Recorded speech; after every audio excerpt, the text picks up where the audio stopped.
Wat een verschil net. Van de morgen wie het al je wetter en van de middag weer de zinnen erbij en dan liep het correct of is het nooit oost-west. Maar het zal de komende dagen niet gewoon droog waar blijven. En daar binnen ik wel onta, want er is op plakken al meer dan 30 of 40 mm vallen.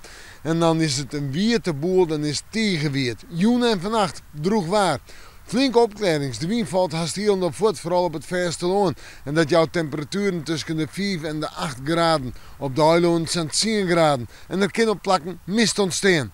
Ja, de wind die is matig of zwak. En die kan in het watergebied nog vrij krachtig wijzen. Komt meestens uit het noordwesten mee.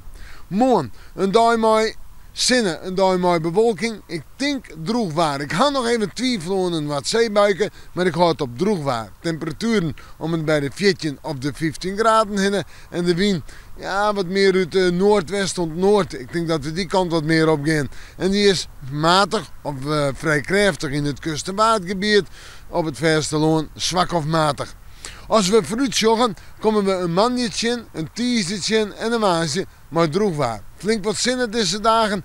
Ja, het is soms op het nipperke, maar het ruimwetter wat er valt zal in het zuiden van Nederland vallen. Ik ga nu van droog waar. Temperaturen om het bij de 14 graden heen. De wind wat meer naar het oosten en het zuidoosten. Prachtig voor de boeren, want ik nou waasje nog een paar droge dagen, maar natuurlijk ik voor onze eigen tuin. We maken mandje, maar weer even in het waasje.